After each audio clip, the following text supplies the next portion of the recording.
G'day and welcome to part 20 of the CB750 restoration. This one's all about that big box that rocked up, and we get the rear suspension in and a whole raft of other bits and pieces. We're throwing out heaps and heaps of CB750 restoration videos this June. The reason for that is I backlogged and stored a few parts, and I'm just doing the easy stuff first. We'll hit a drought reasonably soon because I need to find a rear wheel rim. It's a 17-inch. If anyone knows where I can locate one of those in good condition. I asked one plater and he said between 250 and 350 to re-chrome it. He struck me as a bit of a rip-off, that guy, but yeah, what do you do? So if I get another rim in good nick, it means I can reuse the front one as well. Otherwise we're looking at respoking or relacing and putting, by the time you put tyres on and get the chrome rim and then get your exhaust and all that, the costs go right through the roof. So if I can locate stuff like that at a reasonable price, it'd be great. So anyway, hope you enjoy. Right, so I've got the box here. This came from Alberta in Canada, and it's from Agent 900, Gary from Cobble Motors, who was generous enough to donate something to me. I think I mentioned before, you all know what it is, but I'll just take these bits off. And I've just stuck newspaper over the top so you can't see his or my address, and that's not really necessary, but just the way it's packaged. The box is super cool. And it's really cool because it's something I'm going to hang on to. What would be even cooler is if they stenciled Cobble Motors and rattle canned it and then pulled the stencil away. You know, the old cases and crates had it. That would look absolutely mad. But anyway, look, we'll take some screws out and see what's in here. And they've sort of strapped it all in.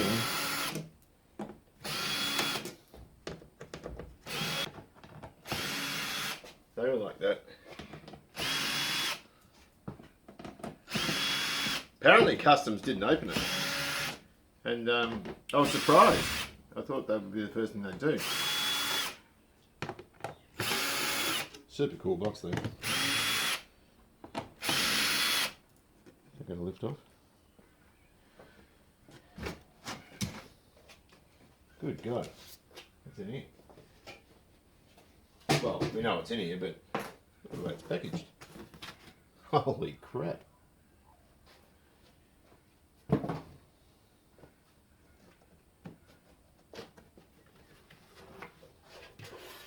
Good heavens, that is mint. Hang on, gotta just move the box for a sec.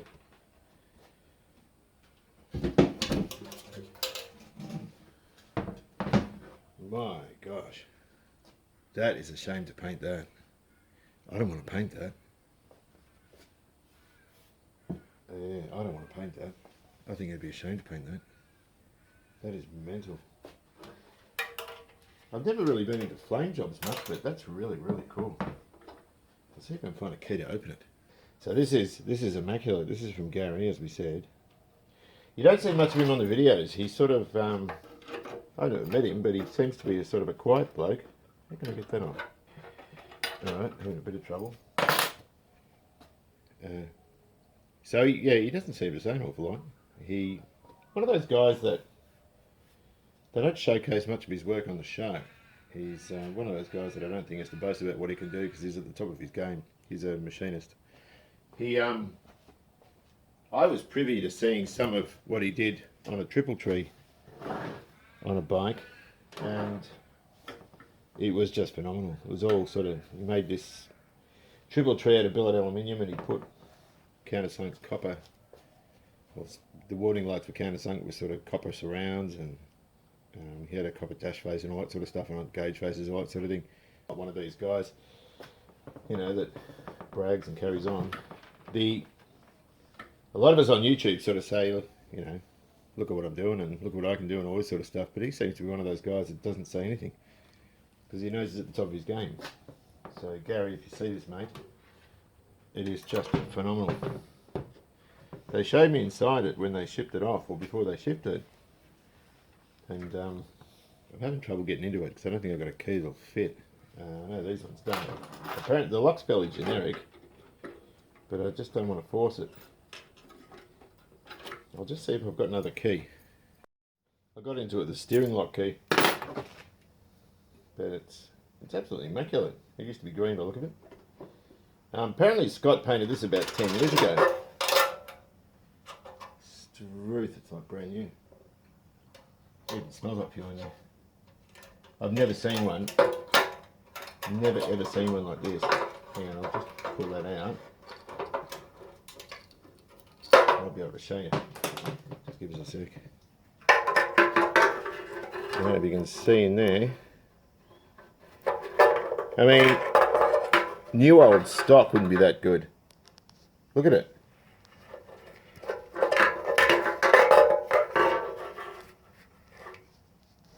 It is, I've never seen one that good. Compare it to the other one.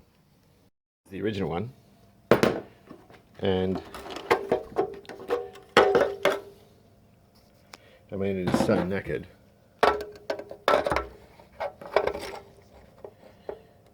You know what I mean? I can't do anything with that. It is just so beyond.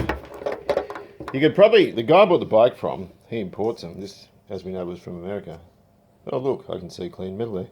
That'd be the only bit though.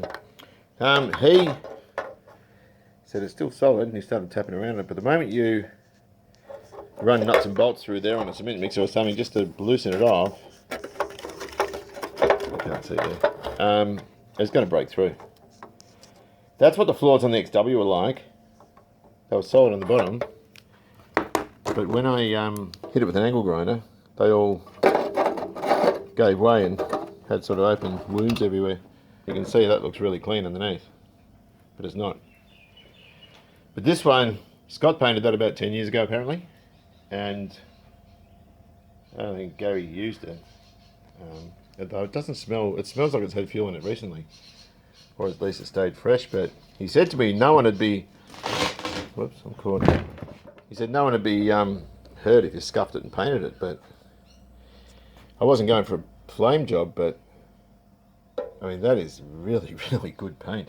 I don't know. I mean, I don't know. I feel bad painting it. It's gunmetal. It's a nice colour. But yeah, I'm over the moon with that. So how lovely does that look? Wow. So cool. God, I can't wait to get this thing on the road. We've got the last bit of silver plating done. I've just got to sort it out and bag it according to that list.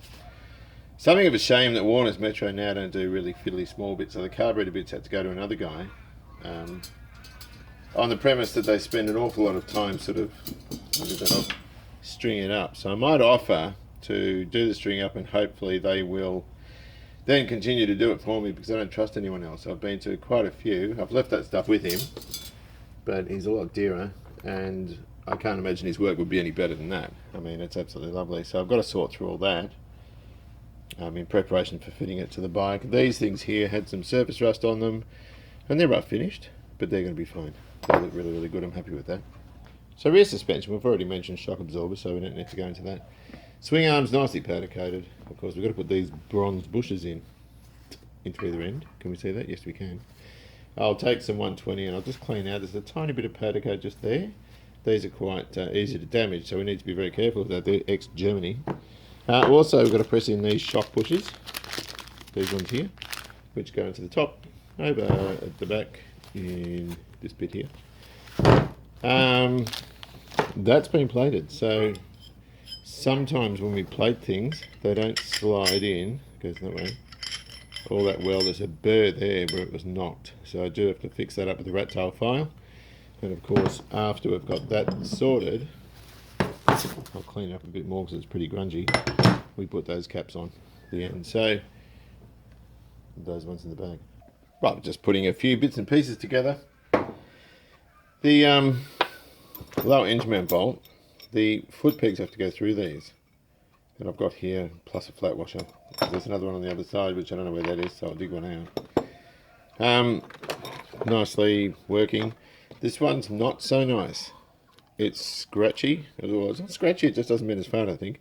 But not just that, it's on a funny angle, so it looks like it's been bent before it was powder coated. So I think probably the easiest way to deal with that is just to take that down, mill it down a little bit, put a bit of black paint over there, and I think that'll rest back on a better angle. Once they're done, these guys go on. I've got to clean those up, and then we've got these funny things to stop the thing bottoming out when you go around the corner too fast. And then we've got the bolts that go through there into these holes here. So I should have plated those. I didn't. Doesn't matter. It's no big deal. And you can see I've done them gold. You can also see that one of these is silver and one of them is gold. Yes, I got that wrong. But it's a small detail and I don't think it matters too much. So we'll deal with that in a second. Okay, well, here are bronze bushes in beautifully. No problem with that. I used a press to get that in at work. Shocker bush, same thing, beautiful. This one here is stuffed. This one. I damaged it. And it'll probably be alright, but I'm going to take it out again. The mistake I made, and if you look at these, here's one of the old ones and it's perfect. I might just put that back in. When you press them, I made the mistake because I wasn't concentrating on using that side of a socket, which of course it's kicked over, and then you did that, and then it's just mirror. It's a pneumatic one, so it's foot operated, and I wasn't concentrating. It's much better to use the base of the socket. It's much more stable, and if it does go adrift a bit, it's still a lot more stable than using that end. That's a rookie mistake. I haven't made that mistake in years, but I made it this time and consequently damaged the bush. So you can see the foot peg's a little bit out now. I've put the nut on this side. I would have liked the bolt on this side. I don't know why, I just thought it would look more aesthetically pleasing. But that's going to have to come off again. For that reason, I've stuck the nut on this side on this one too, as long as they're sort of symmetrical. Same sort of thing here. We've got this bracket here and also the bolt there. The other thing is, it's not hard at all on the ground. All I've done is stick a block of wood under the engine and just push the frame down at the back, and the engine just sort of raised into the position it needed to, so I could just knock that through. So the back's sort of sitting there, they're not fully tight. I've got to get the front on, which is a little bit more challenging. There's a bit more involved with that. So I'll take some blocks of wood and move to the front, and hopefully we don't have any drama doing that. Now the issue that I did have is that it had a great big crash bar on the front, so the original Honda mounting hardware was wrong. So I might have just put longer ones in just to get it mounted until I can get the right size. Making, well, slow, quick, I don't know what you call it, progress. Foot pegs are on. This one still looks like it's raking back a bit. Might have to take that off again, doesn't matter. I got replacements, but I wasn't happy with the wash, it was too thin. That's the original one that was all sort of rusty, and you can see how beautifully it's turned out since plating. That's why I like Warner's. Oil tank's in. You can see that there. And I've just got to change some of these fasteners around here that I had plated, which are going to look a lot better. And the oil lines are all sort of in. There was a bit of residual oil in the tank, so it's had a big wee on the ground as I put it in, but it doesn't matter much, we can clean that up. Oops. And it's all looking rather good. Very low to the ground, but I'm pretty happy with that. Right, well, I've got no idea what I've shown you and what I haven't, because I sort of come out here for an hour sometimes and half an hour, and sometimes I'm out here for a long time, but yeah, lately I haven't been. So, I might have mentioned it, but I wrecked this bush, so I've replaced it, put another one in, so they're both hunky-dory. So I still need to clean this up. That goes between it. I've just got to paint those things. They're the ends that sort of go over those bushes. And also those little, what do you call them? Little scraper nubs, I suppose, for the foot pegs. As far as the engine's concerned, got the collars on, look absolutely beautiful. And also changed out a few bits and pieces. I've put the new hardware in there. Remember we had temporary bolts in there just to hold it. That's the new plated ones. Changed these stainless ones out, didn't like them. So I've put the original Honda type of shouldered bolt in, and of course changed those out as well. We've got the oil tank full of oil and ready to go. A couple of paint touch-ups, one there and one on the mount underneath the front over there somewhere. Before I put it up on a stand though, where it's going to be not rickety, but might not be as stable as it is on the ground. I just want to put the centre stand on. So we've got to get that down in there. And it's going to be a bit of a challenge because I'm going to get it through here, and there's that funny dog leg spring thing. Oh, and we've got to put the stay on there for the carby overflows. If you remember, in fact, twice in one of the earlier videos last year and also this year I complained that I forgot to get it plated, so I got that plated and that'll sit under there, under that bolt. So I'll take that out and I'll put that on and get the stand out. So as we've said, this is the fun bit. Really regretting not plating this engine stuff. I just thought it'd be better or stronger if I didn't. But now, although the plater that my carby stuff said I don't trust, he didn't want to heat treat the springs, and I said I want them heat treated because they lose their ability, their resilience, and they snap if you're not careful. So not happy with him. Nice bit of hair there. Not happy at all. I don't want a cowboy. I want a guy that does what I ask him to do, because oddly enough I'm fussy about this stuff. Yeah, so I know exactly what I want. Even if it's a bit overkill, it's a motorcycle. You know, you don't want anything breaking on a motorcycle. That'll do it. Center stand has a couple of bits to it. I haven't even unwrapped this since I got it back from the powder coater last year.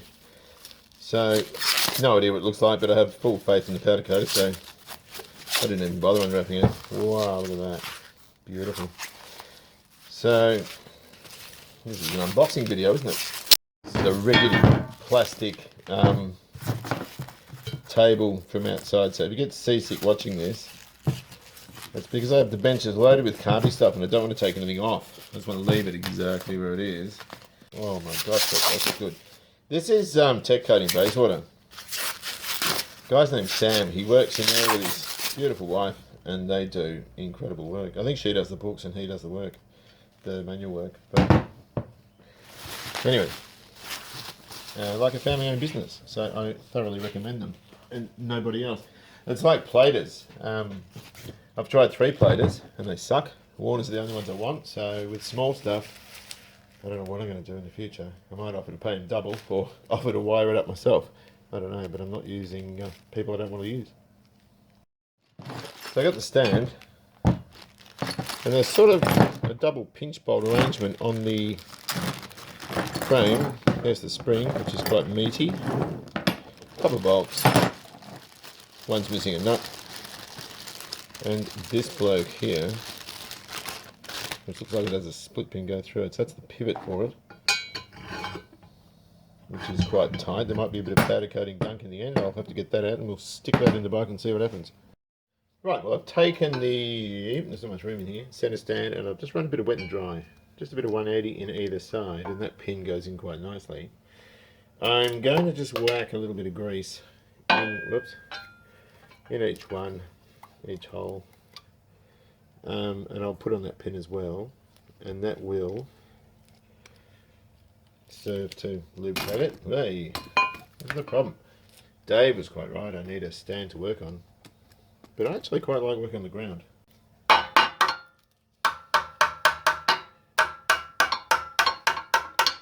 We've got a couple of bolts to go in, and we've also got a funny looking spring to get on too. I don't know if you can see from where you are there, the pin has a split pin in it as well, just to hold it so nothing falls off. Then we just stick these through bolts in and tighten them up. And we don't use the socket on the top like this. And tighten it up from the nut so they can just hold it there. Hang on.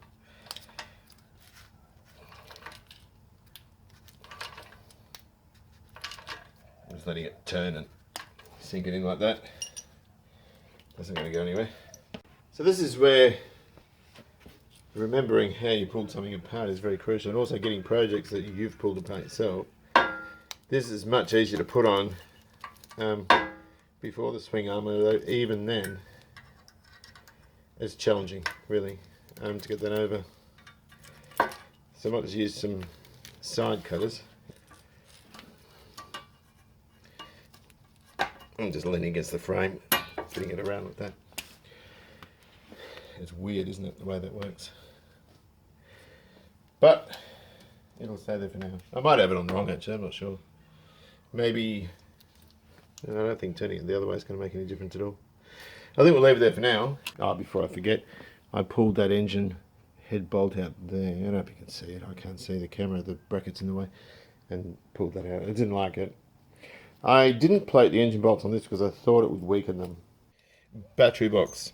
And there's a few bits I've got to find. I don't know what I've done with them. Stick back on.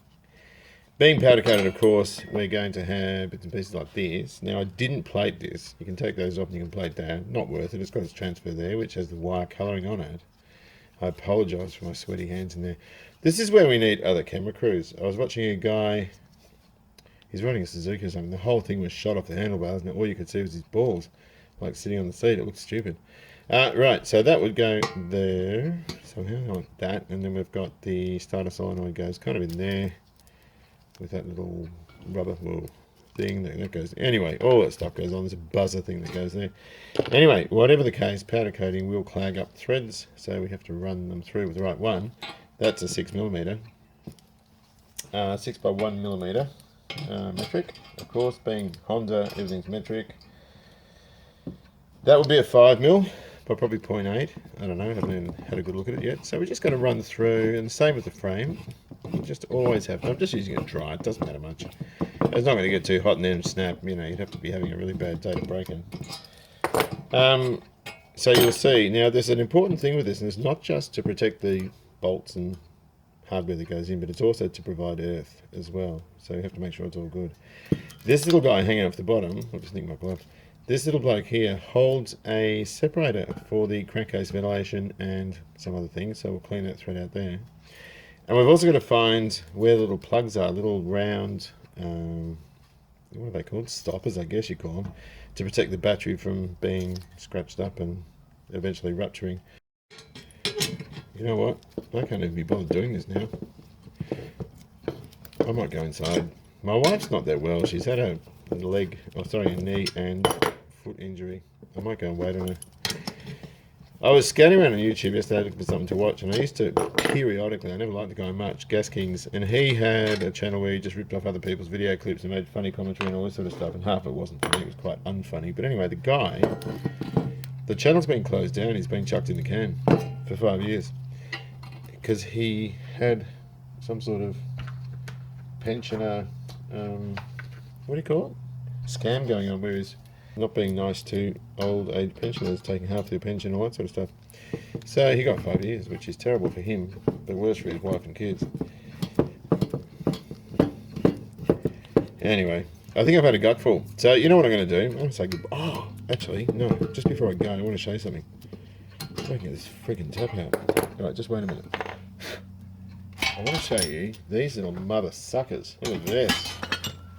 Carby bowls. Beans the Hydro Blaster. A little bit of crap still in there. The dentist tool will dig that out nicely. How nice is that? You could eat out of that.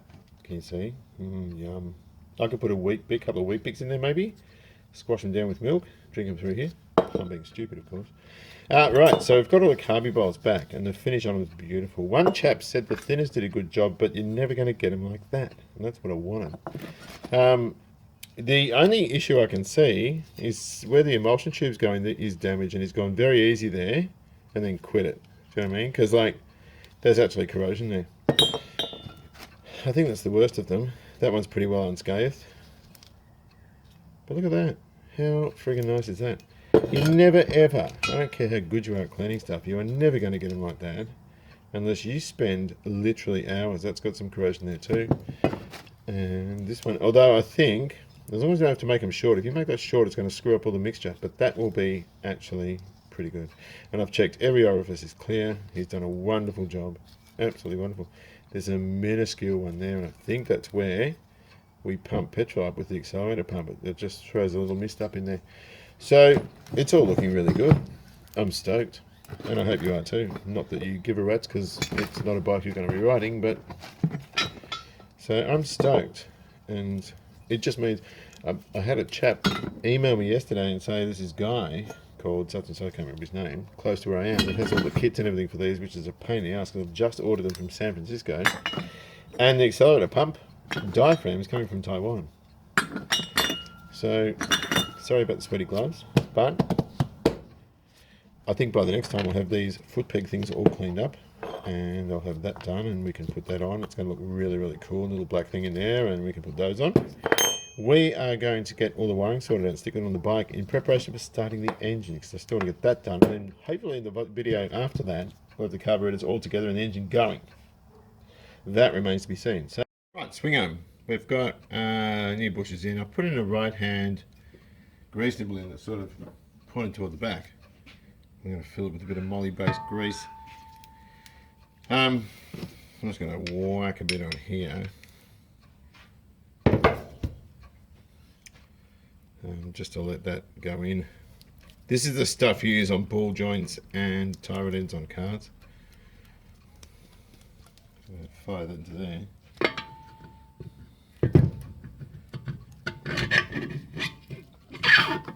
Sounds a bit scratchy, doesn't it?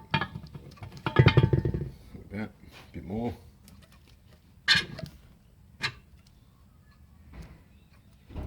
And that residual, I'm just going to put into the cups. We've got these two cups go either side, or one either side. I'm going to put a bit in there. That scratchy sound is just the pattern, if you like, the machine pattern on that pin. I'm just going to wait for it. I'm going to knock it in and hopefully we see it oozing out. So here we go. There's a bit of resistance, and then it'll feel that it's just all of a sudden chockers and I can't get anything in. So we just fill the cavity up, and then the pressure will push it out between our pin. It's getting a bit stiffer now. Between the pin and the bush. Alright, it's coming out the other side, Phil. Here we go. It's starting to come out. See it coming out? It's oozing out. That is how we know it is full. If you look there and there. Right, so sticking little caps on. I'll rotate them on like that.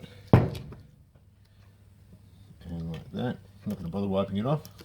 It's grease. We need it. We're good. But it will wipe it off this bit here. And then I'm going to change my gloves because I'm a grot. These roll ones anyway. Sometimes I use them twice. Because sometimes you put them on, you don't get much use out of them. You just sort of take them off to do something and then you need to put them on again. So that is ready for the bike. Excellent. I'm going to just pop him in. I've got that stand there too, which is probably in the way, but shouldn't be. And we've got to get that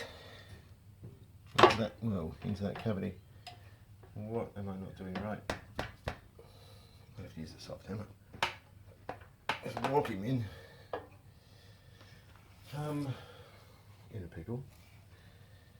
Just let me put that there so it doesn't scratch up. Stay. Put a screw stick in. And just line up the screws. I'm just going to leave that there, and then I'll put the bolt in from the other side. It's a bit stiffer than I would have liked, but she's in.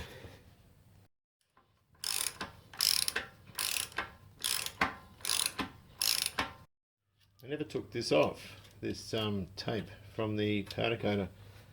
Yeah, I never got around to doing it. And I didn't see any point if the frame's just going to languish around and get surface rust on it. That battery carrier's just sitting there for now, just to check out how it all fits. I'm just going to get this stuff off. Just got to get that stand from Dave. He was going to come today. I've been out all day with my daughter, my oldest one, buying birthday presents for my youngest one. I'm just going to battle with this for a minute.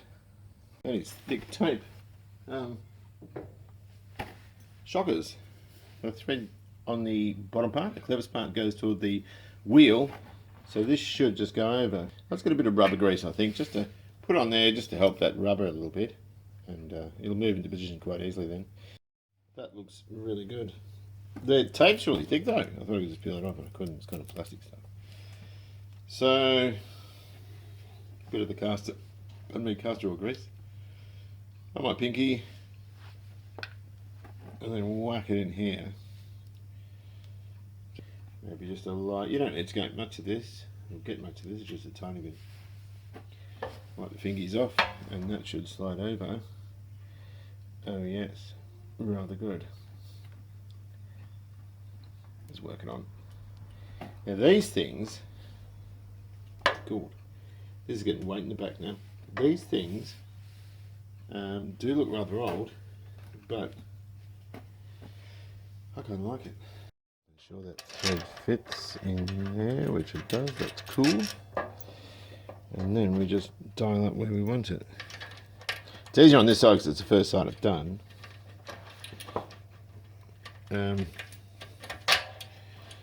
The other side, I might have to muck around with a bit more.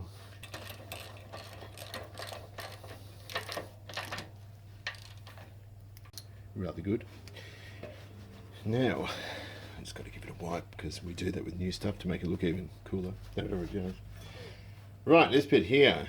Let me talk a little bit about this. There is, I'm just going to take that off. There's a bit of a larger part of the spigot that this is mounted to protruding from there. Now, a lot of people use washers with a larger center and then pack this out before putting the dome nut on. And I hate washers as packers. They're very good in terms of ganging them together to measure how thick you need to make your spacer. I'd sooner just turn it on a lathe and make it out of brass or something. But there's this equation here. This is the grab handle, and it goes kind of like that. And the hole's only big enough for this part here, not the part beneath. So maybe we do have to have a spacer there. I don't know. A larger center spacer underneath that, and then have a washer, and then the grab rail. Not the foggiest. It clears between here and here. I'm tipping the guard goes between there, but I'm not sure. I don't remember. So for now, I'm just going to pop a washer on here, which is not a terribly good fitting washer, and stick that dome nut on and just leave it, because we're not finished messing around at this end of the bank. That washer will go on that far. There's quite a lot of space there. I don't like using lots of washers, that's all. I think it looks crap. But anyway, I'm just trying to get bits off the bench. I've got these chain adjuster things that go kind of near in the back. They've got these parts here that kind of fit in there somehow. That goes toward the back. They go like that. And then these little guys go over. Clumsy. I'll stick it that way because it looks nice that way. Then you've got the axle sort of pops through it. So the axle's all done. I'm just going to put it in just to get the stuff off the bench, you know what I mean? It's all going to come off again, but at least then I can sort of, I understand it better, if that makes any sense. And that goes that way. And yeah, it just makes things a bit easier. So, we're going to just pop that in and just throw that through there and stick a couple of spacers in. We're 15 years away from putting the wheels on because I haven't got a decent rear wheel, and I'm not putting the old one back in because the bike looks lovely, you know what I mean, and I just don't want to wreck it by sticking on a really crappy looking kit. So that can just go down there, and all that stuff will stay put until I am in more of a position to buy expensive stuff, because the exhaust and the wheels and tyres are going to crucify me. Maybe I should leave that spacer out. I don't want to tighten that too much because it's got, I don't want to bend the forks or bend the swing arm. Whatever the case, that'll do for now. And looking at that, now we have a bike with rear suspension, which is great. Unless you've got a hardtail, I suppose. So on that note, I reckon it might be time to sign off and say, I was going to wipe that, sorry. And say thank you very much for watching. Hope you've enjoyed this. Next one, we'll wire it. So I'll take the basket out of there. That's just sitting there for now, just so I can remember how it all goes. So I can remember how to take it out. And we will, whoa, here we go. We'll get all that sorted out, wire it up, and get it ready for starting when those carburetor kits come, which should be the week after. Anyway, so take good care of yourselves. Enjoy your classic. I'll see you around. Bye.